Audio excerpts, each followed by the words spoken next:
Hello, YouTube world. Welcome back to Rebirth. Today, May the 3rd, 2020. And with everything going on, we're still here. America, we're still here. I want to say that I want to thank each and every one of you who has been supporting my channel. Big thanks to those people who have regularly supported every video by watching my videos, and even those that I went the extra mile and made a comment or two. I just really thank you all. Much love. Today I'm not going to tackle the coronavirus. I don't want to talk about that today, simply because there's so much information out there right now. And not only that, we need something different. We need something a little bit on the positive side. And we need to just, sometimes it's good to act like everything is all right, even in the midst of chaos. Even though you know it's not. But for your mental faculties to remain intact, you hold on to hope. You hold on to the faith that you have and you built your life on. So, this is Robbie Williams. Welcome back to Rebirth. And our topic today is, here are questions you should ask your primary care physician. These are questions that even doctors would like for you to inquire about, because it shows them that you are interested in your health, in the outcome of treatment. They see that you are engaged. It makes them do more. Physicians may have your best intent and intentions and doing the right thing for your patients. But it does not mean that you have full assurance that they will not always be there and just really recognize and focus those primary needs that you have. So sometimes, no matter how much they show that they are really into trying to treat you and make you better, they show the intent that this is what I love doing. Sometimes they overlook things. That's what I'm saying. Sometimes those primary things, those issues that you have, see, a lot of times we come with chief complaints. And sometimes when you bring your chief complaint to your doctor, if you don't explain it to him well, and he don't get it fully, sometimes the treatment can be flawed because you're not telling him everything. He's not getting a full picture of what's wrong with you. That's why it's good to go in with your questions and concerns. Let's talk about question number one. One of the things you should ask and inquire about is, when you're talking with your primary care physician, especially those of you that change from one doctor to another, these are questions that you really want to ask if you haven't been with this doctor long and he hasn't have built a rapport and a long, lengthy history of dealing with your issues. You want to ask questions such as, what level of treatment will you provide for me that I should expect from you? Because they're going to give you the consultation. And at the end of doing their to come up with a prognosis and a diagnosis, after they do their evaluation, they're going to come with advice. They're going to send you home with a summary. Sometimes it's 2 pages, sometimes it's up to 4 pages. And in there you'll see his notes of what he's requiring for you to do. So you need to understand that if you don't make these questions known, they won't get addressed. And if they do get addressed, be just through the process of treatment. It may come up, it may not come up. You have to push for it because you're the one signing the consent form, saying that I am giving him autonomy to care for my body. So remember that. Medication management is another reason why you want to ask that question. Because sometimes when we look at diagnosis and we look at treatment, when we look at the medication can be as low as a 0.5 milligram and go up to a 2.0 milligram. So when you're looking at those diagnoses, and then when he start the treatment, and you, well, doc, can I ask you a question? Why is it that you went up to a 1.5 milligram on this medication here for me? What is the normal dosage? In a normal situation, what is the normal dosage? There's nothing wrong with asking that question. There's nothing wrong with questioning dosage. I can tell you something else. When I give medication, when I looked at what I'm doing, and then I check my MARS, when I go and give that medication, I sometimes I will ask the patient or clientele, I will say, hey, listen, this is an Ativan 1.5 or whatever. Do you know what this is? Do you know why you're taking this? I will ask that question. And I do that because I want to know what my patient knows, my client know, or whatever you want to call that person.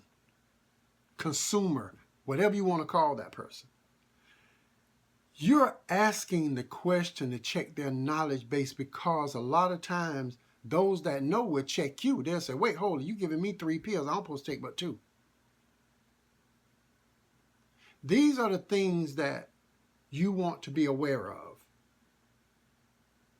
Another reason why you want to ask him about the level of treatment provided. Follow-up. You want to know what type of follow-up they're going to give you. Whether it's going to be a phone call by a nurse saying, hey, I'm just checking in to see, are you taking your meds right? Or can you understand what you're taking, why you're taking it, and do you know that you must take 2 in the morning, 7 a.m. or 8 a.m. or 9 a.m. and 2 before bedtime? These are follow-ups. You want to know, will they do that? Because that goes in when you talk about the level of quality care for the patient.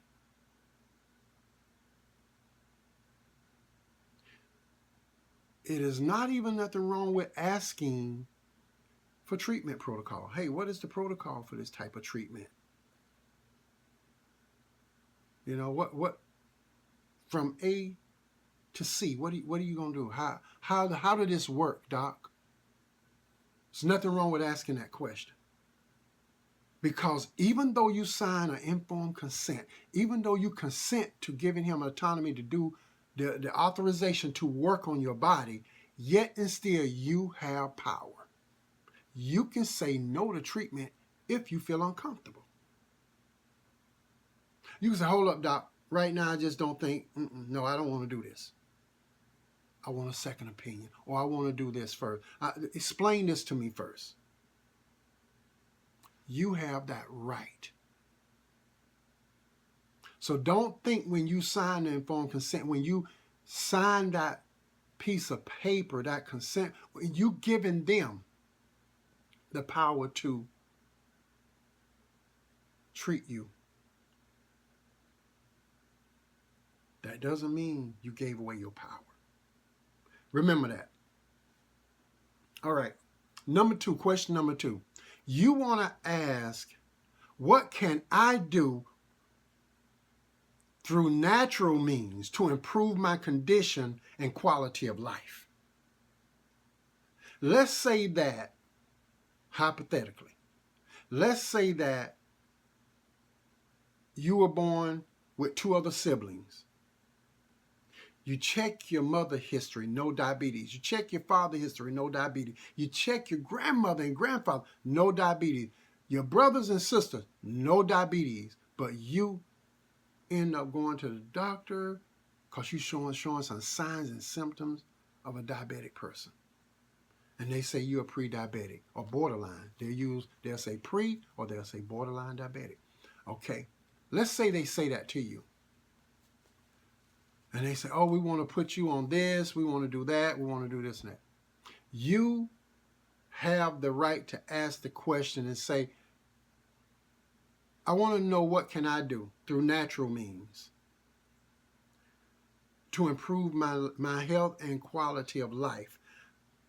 What you're saying is, here you're asking about changing your diet maybe, or taking vitamin supplements. Because you're not on insulin. Not in that early stage, you're not on insulin. So you're not worried about that. The question is, what can I do? And then a good doctor would go ahead and he'll say, okay, I'm gonna put together a list for you on the things that you can eat, things that you should eat, things that can help you deal with this, and hopefully we can even knock this out, because you're just borderline. Okay? So there are things that we're going to ask you not to do. I'll put it in the summary, and what I want you to do is follow those things up. Just follow it up for me. Make sure you're doing it, and it shouldn't be no problem. Then now you're making headway, because now you're saying that, okay, I don't want to be medicated that heavily over something that may not be as bad. Okay? So that's a good question to ask, because there's a lot of things you can do to help yourself. And this is why Rebirth is here, to give you these tools to work with in order to make yourself an agent of yourself, so that you can create better health within yourself. How about that?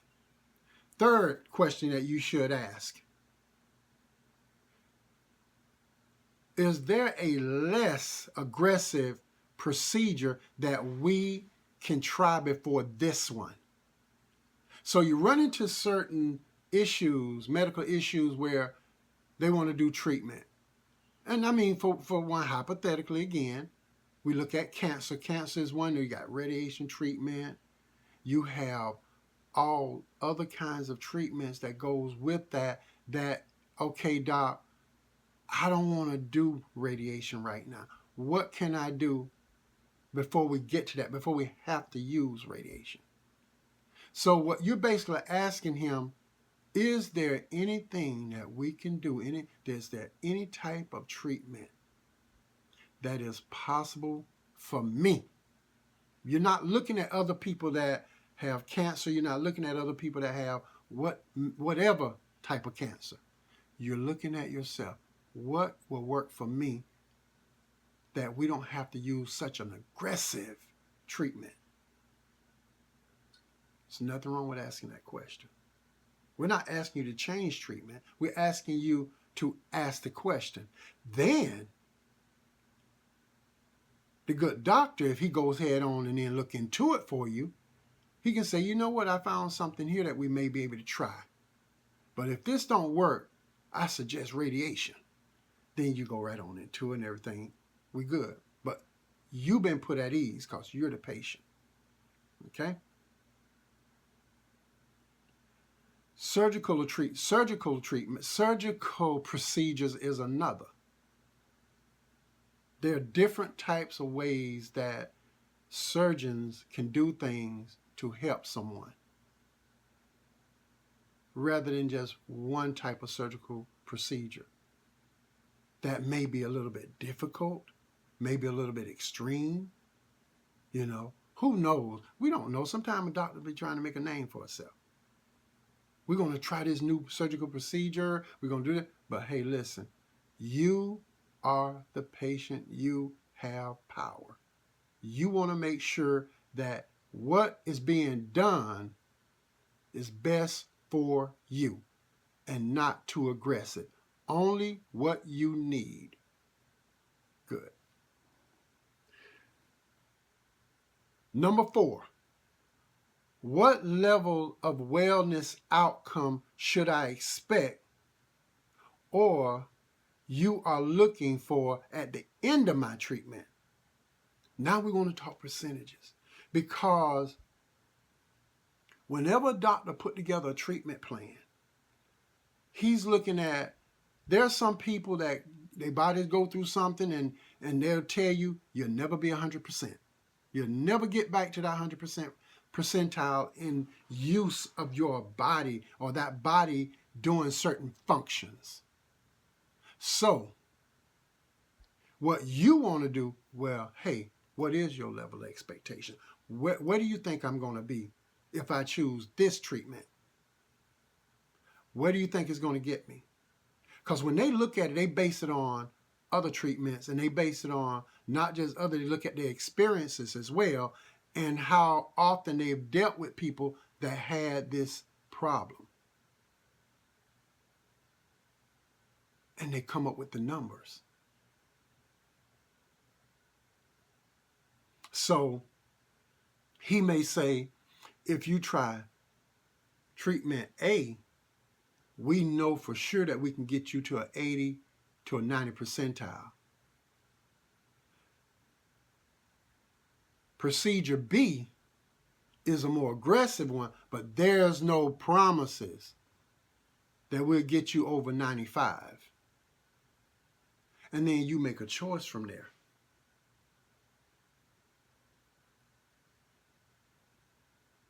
And you have to think about those things too. What other areas can be possibly affected by using a various procedure?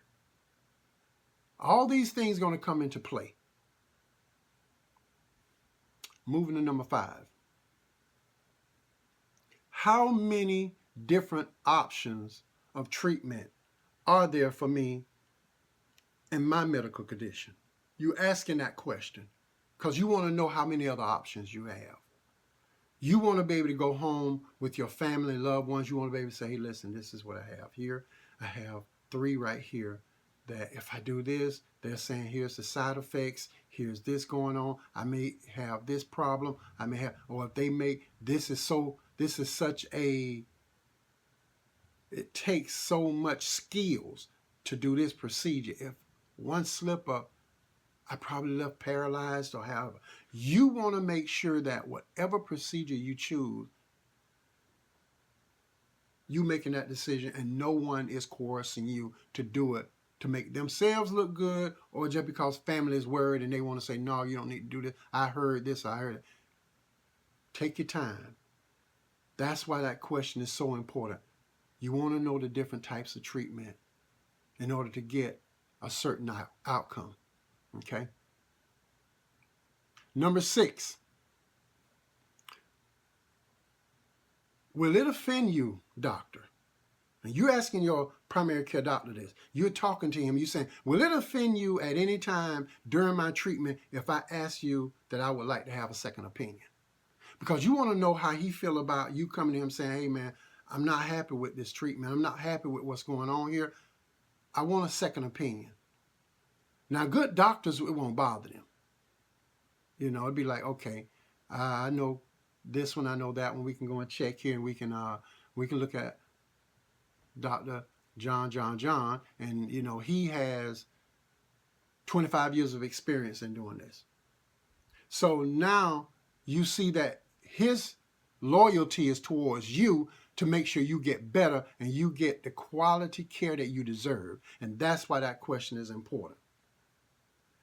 The last and probably the most important question, and I hate to say it's most important, but it is because it's about money. You want to ask, starting with that front desk person, how much will this cost me?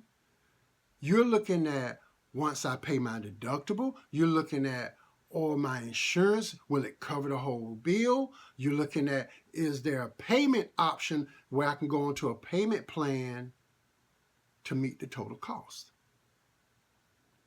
It's important. These are the questions you want to ask. My 7 questions that you really need to ask your PCP. I want y'all to think about it as you go into these offices. Have your questions ready. Do not go in there and don't ask any questions. Just take everything that they say, thank you, sir, and you walk out the door like, guess what? They're not God. But you act like it because you don't question them. So, there's nothing wrong with asking questions.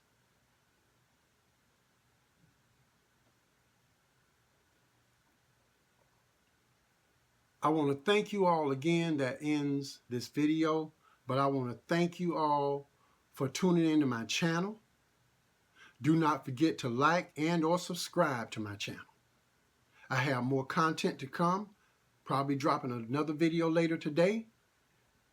Remember, if there are any new births, and I'm talking about babies being born, whether it's today, tomorrow, next week, last week, up to 6 months ago, I would like to be the voice to shout out and give it praise, because we need to start, like I said before, giving more praise to life because of the terrible times that we're in with this coronavirus. If you send me through my email, I have it in there. You can see it below the video. I have my email there, or you can drop it in the comment box. You can say who, you can say the age of that child, and we're talking about back up to like 6 months, 6 months of age. And what I want to do is come on here and say, hey, we want to thank God for a new child entering into the world, his name or her name, and by the parents of such and such, such and such. Let's give a big hand, and we give it praise, and we bless. And I would do that throughout my videos. Just send me the information, and I'll take care of it. My name is Robert Williams. I thank you again for tuning in to Rebirth, and I'm out of here.